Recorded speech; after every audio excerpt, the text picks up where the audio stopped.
दोस्तों, जन्माष्टमी का पावन पर्व भगवान श्री कृष्ण के जन्मोत्सव के रूप में मनाया जाता है। यह दिन भगवान श्री कृष्ण को अत्यधिक प्रिय है। मान्यताओं के अनुसार इस दिन व्रत करने और पूजन करने से भगवान श्री कृष्ण की असीम कृपा प्राप्त होती है और मनचाहा वरदान मिलता है।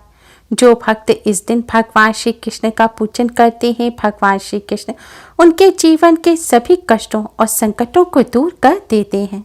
यह दिन भगवान श्री कृष्ण को प्रसन्न करने के लिए सबसे ज्यादा खास माना जाता है।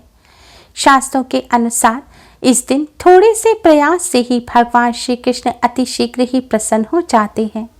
आज के दिन भगवान श्री कृष्ण को प्रसन्न करने के लिए भक्त मंदिर सजाते हैं, झूला सजाते हैं, भगवान श्री कृष्ण का श्रृंगार करते हैं, व्रत पूजन करते हैं, जिससे भगवान श्री कृष्ण की कृपा सदैव हम पर बनी रहे। लेकिन दोस्तों, क्या आप जानते हैं कि एक ऐसी चीज भी होती है जिसे अगर आप जन्माष्टमी के पूजन में शामिल नहीं करेंगे तो इससे आपको जन्माष्टमी व्रत और पूजन का पूर्ण फल प्राप्त नहीं होगा। इस एक चीज के बिना जन्माष्टमी का पूजन अधूरा रहता है और भगवान श्री कृष्ण की कृपा भी प्राप्त नहीं होती। दोस्तों, आइए आज की इस वीडियो में जानते हैं वे कौन सी चीज है जिसे जन्माष्टमी के पूजन में अवश्य ही शामिल करना चाहिए, जिससे जन्माष्टमी व्रत और पूजन का पूर्ण फल प्राप्त हो सके। दोस्तों, वीडियो में आगे बढ़ने से पहले वीडियो को लाइक कर अपने फ्रेंड्स के साथ शेयर जरूर करें। अगर आपने हमारे चैनल को अभी तक सब्सक्राइब नहीं किया है तो यूजफुल वीडियोस के लिए चैनल को सब्सक्राइब कर बेल आइकन को भी जरूर दबाएं और भगवान श्री कृष्ण की कृपा प्राप्त करने के लिए कमेंट बॉक्स में राधे राधे, जय श्री कृष्ण, जय राधे कृष्ण जरूर लिखें। दोस्तों, शास्त्रों के अनुसार रात्रि 12 बजे निश्चिता काल के समय भगवान श्री कृष्ण का जन्म हुआ था, इसलिए जन्माष्टमी पूजन रात्रि 12 बजे किया जाता है। जन्माष्टमी पूजन की सबसे पहली और सबसे जरूरी चीज है खीरा। जी हाँ दोस्तों, आपने सही सुना, जन्माष्टमी के पूजन में खीरा बहुत ही जरूरी होता है। खीरे के बिना जन्माष्टमी का पूजन अधूरा रहता है। जन्माष्टमी पूजन में ऐसा खीरा चाहिए होता है जिसमें डंठल हो और थोड़ी पत्तियां भी लगी हो। जन्माष्टमी पर पूजन करने से पहले सबसे पहले खीरा रखकर सिक्के की सहायता से डंठल को खीरे से अलग किया जाता है। जब बच्चा पैदा होता है तब उसको माँ से अलग करने के लिए जैसे गर्भनाल को काटा जाता है, ठीक उसी प्रकार खीरे को डंठल से अलग किया जाता है। यह भगवान श्री कृष्ण को माँ देवकी से अलग करने का प्रतीक है। यह भगवान श्री कृष्ण के जन्म का प्रतीक होता है। खीरा काटने का मतलब है कि भगवान श्री कृष्ण का गर्भनाल काट दिया गया है और उनका जन्म हो गया है। खीरा काटने के पश्चात ही भगवान श्री कृष्ण को स्नान करा उनका पूजन किया जाता है। जन्माष्टमी के पावन पर्व पर इस तरह खीरा काटकर पूजन शुरू करने से भगवान श्री कृष्ण अति शीघ्र ही प्रसन्न हो जाते हैं और अपने भक्तों के सभी कष्टों को हर लेते हैं। दोस्तों, दूसरी चीज है मोरपंख। भगवान श्री कृष्ण अपने माथे पर मुकुट में मोरपंख अवश्य ही धारण करते हैं। पौराणिक कथाओं के अनुसार मैया यशोदा जब भगवान श्री कृष्ण का श्रृंगार करती थी तब वे सदैव उनके माथे पर मोरपंख लगाते थे। मोरपंख के बिना भगवान श्री कृष्ण का श्रृंगार अधूरा माना जाता है। जन्माष्टमी के पावन अवसर पर भगवान श्री कृष्ण को मोरपंख अवश्य ही अर्पित करना चाहिए। ऐसा करने से जीवन के सभी दुख दूर हो जाते हैं और जीवन में खुशहाली आती है। भगवान श्री कृष्ण को मोरपंख अर्पित करने से नकारात्मक ऊर्जा का भी नाश हो जाता है और दरिद्रता दूर हो जाती है। मोरपंख में नवग्रहों और सभी देवी देवताओं का भी वास होता है। आज के दिन भगवान श्री कृष्ण को मोरपंख अर्पित करने से भगवान श्री कृष्ण के साथ ही नवग्रहों और सभी देवी देवताओं की भी कृपा प्राप्त होती है। दोस्तों, तीसरी चीज है बांसुरी। भगवान श्री कृष्ण को बांसुरी अत्यधिक प्रिय है। वे बांसुरी को सदैव अपने पास रखते थे। उनकी हर प्रतिमा और तस्वीर में भी वे सदैव बांसुरी धारण किए रहते हैं। बांसुरी जिसे मुरली भी कहा जाता है, इसीलिए भगवान श्री कृष्ण का नाम भी मुरलीधर पड़ा। भगवान श्री कृष्ण जब भी बांसुरी बजाते थे तो ग्वाल बाल और गोपियों के साथ ही जीव जंतु भी मंत्रमुग्ध हो जाते थे। पूरे वातावरण में जैसे हर तरफ प्रेम के बयार बहने लगती थी। आज के दिन आप भगवान श्री कृष्ण के पास पूजा स्थल पर बांसुरी अवश्य ही रखें। इसके अलावा अगर कोई विशेष मनोकामना है तो उसकी पूर्ति के लिए आप आज के दिन नई बांसुरी भगवान श्री कृष्ण को अवश्य ही अर्पित करें। बांसुरी सरलता और मिठास का भी प्रतीक है। आज के दिन भगवान श्री कृष्ण को बांसुरी अर्पित करने से परिवार के सदस्यों में आपसी प्रेम बढ़ता है। दोस्तों, अगली चीज है तुलसी।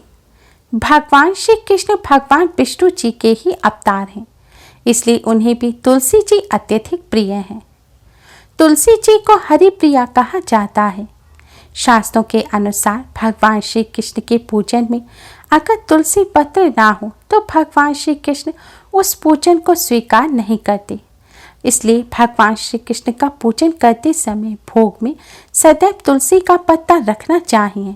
लेकिन जन्माष्टमी के दिन तुलसी का पत्ता तोड़ना नहीं चाहिए, इसलिए जन्माष्टमी से पहले ही तुलसी का पत्ता तोड़कर रख लें, या फिर तुलसी के पास जो अपने आप से पत्ता टूटकर गिर गया है आप उस पत्ते को उठाकर उसे पूजा में शामिल कर सकते हैं, या फिर पहले भोग में लगाया हुआ जो तुलसी का पत्ता हो उसे आप अच्छी तरह से पानी से धो लें और उसे भगवान श्री कृष्ण को अर्पित करें।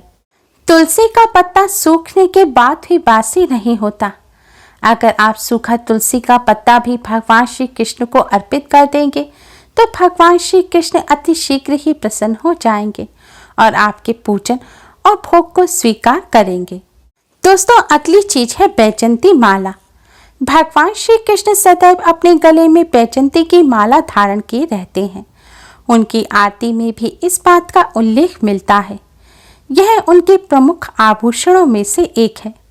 भगवान श्री कृष्ण को आज के दिन बैजंती माला अवश्य ही अर्पित करनी चाहिए। दोस्तों, अगली चीज है मिश्री। भगवान श्री कृष्ण को मिश्री अत्यधिक प्रिय है।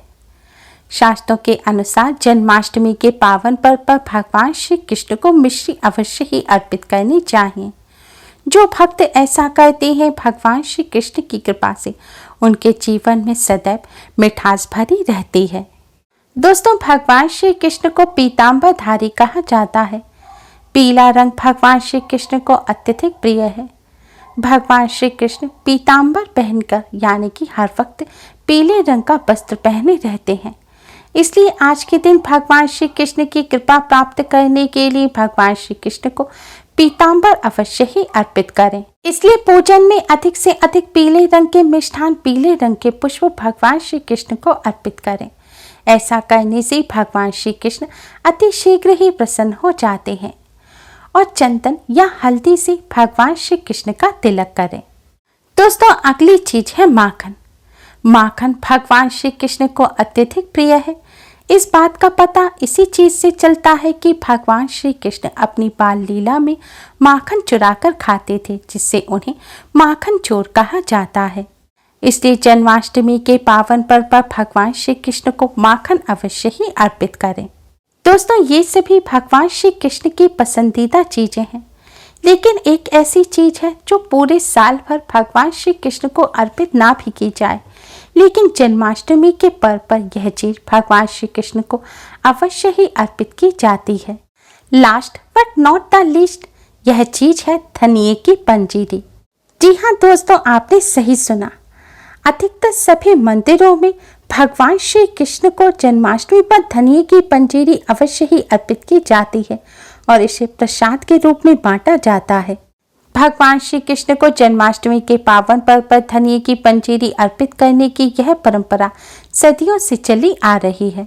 मान्यताओं के अनुसार आज के दिन भगवान श्री कृष्ण को धनिये की पंजीरी अर्पित करने से भगवान श्री कृष्ण के साथ ही धन की देवी माँ लक्ष्मी की कृपा प्राप्त होती है और घर में सुख समृद्धि बनी रहती है।